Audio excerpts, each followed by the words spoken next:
Kids First C Tutorial number 4, A Complete Guide from Nothing to Basic Understanding of C by Victor Wong. So this is another one of the C tutorial, and this is the fourth one. Hope you enjoy. Overview. In this tutorial, you're going to learn what are variables and constants. So let's get going.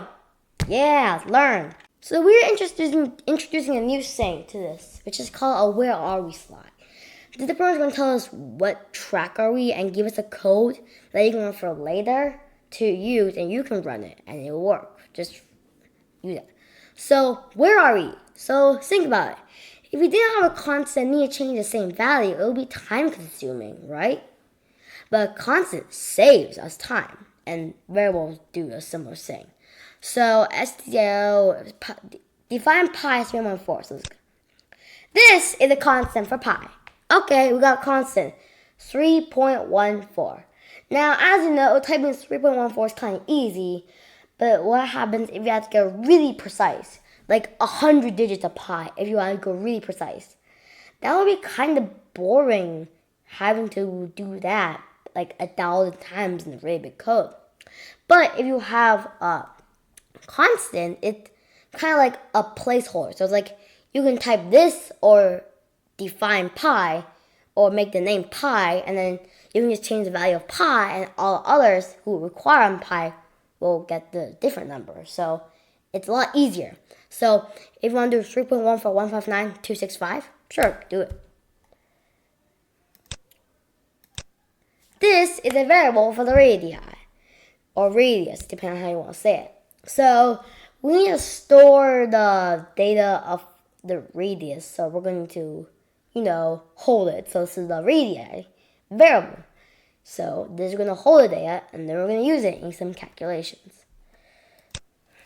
Let's learn why variables, because we're learning them, so we should probably know what they are, right? Yeah.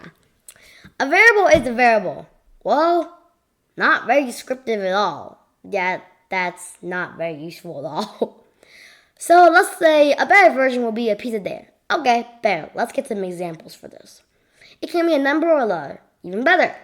So if you want to store a number called num and has a value of 5, you will need a variable. So a variable is a variable. That's a really bad description. A better description would be a variable is a piece of data you can use to store and alter the contents. So it's kind of like a piece of data that you can alter the contents, which is what I just said. But okay, so it's a data piece, variable, data piece. You can change it. That's why it's called variable. So now we know what variables are. Let's learn how to define them. That's pretty useful. So variables are declared in a certain way. Okay, that's kind of obvious. Int, days, months, years, float, salary is the examples, and data type variable, next variable. Let's break it down. So in order to define a variable, you need two things to define a variable. You need a data type, as discussed in the last tutorial, and you need the identifier or the name of the variable. You can check out my basic syntax video on that. So data type, we use a data type. In this case, we usually use int or float. Then variable, which is the identifier part, just put a name that's identifier. Then it's optional. You can put a comma and then put next variable, or the space if you like to keep things neat. So you can have a next variable. The next variable, you only need a name, don't need to repeat the data type. But if you want a variable of a different data type, you need to do a different definition. You cannot do int days, comma, float salary. That would not work. And also, as for any statement, don't forget the semicolon. That is very important, otherwise you'll get errors of saying there's no semicolon. So yeah, it's kind of important. Assigning values. Did anyone notice the name was variable? Yeah, it's supposed to be so you can change the value, as that's why it's called a variable. So let's learn how to change the values by assigning it. Use an equal sign, that's kind of obvious. Put the equal sign between the identifier and the number with the identifier first. So int num equals 5. So you have the identifier, num, it's optional space. Then you have the equal sign, have optional another space, and then have the number or formula you want the computer to do. It can be a number like 5, or it can be a problem like 9 minus 5, or 9 minus 4 equals 5 too. That can be very useful. No, you can define a variable and assign it at the same time. So int num equals 5. You don't repeat the identifier and you remove the semicolon. So you just do, in that case, the formula will just be data type, variable, equal sign, number, semicolon. You can do that too. But this is very important because that's the whole entire reason it was ever called a, variable. Yeah, you can change the value by assigning numbers to it.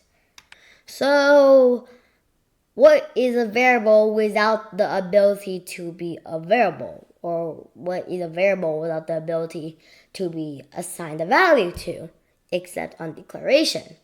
Well, that is a very good question. The answer is a constant. Now, there's actually, the second way for this will not actually be a constant, but let's first do the first way.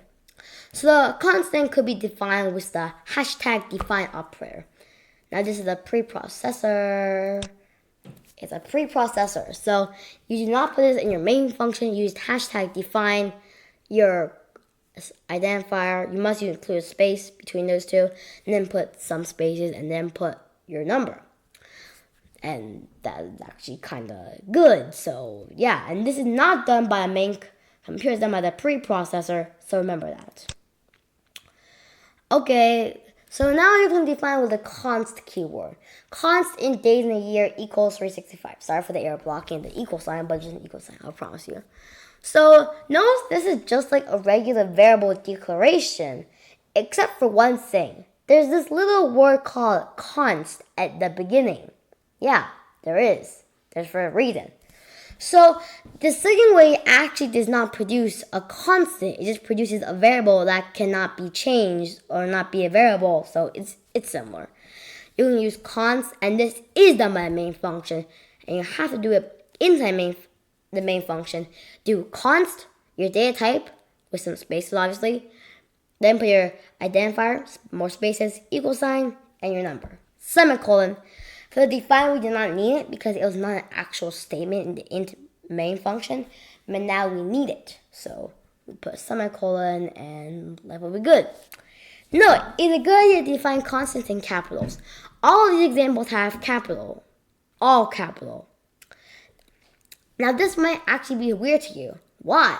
Well, a constant, if you type down the constant, a constant named constant, and a variable called variable, and if you actually had a situation in a real computer, you might think that constant is a variable. The constant is a variable. So that could be an issue. So capitals kind of separate it. So it makes it more obvious it's a constant that you cannot change. So we learned constants, how to define variables, how to define what they are, and that's it. So let's learn why use a constant. I covered this in the earlier video. Let's try using a different example. If you refer to that constant for many times and only switch the number, you only need to do it once. So it just pretty much gives you some time-saving stuff, which I mentioned in the earlier video, but repeat it. So remember, it just saves you time, which is kind of useful. I mean, yeah. But it can definitely wrap up when you're having massive codes. Seriously, constants you should keep in your head. Task! Yeah, it's the end finally.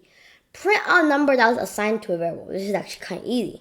So int stdio, then put your main functions, put the brackets, put int number 5, and put printf. The number is %d/n. Num, you do the rest. Remember to return 0. And that's kind of the end of this tutorial. So hope you had a good time learning.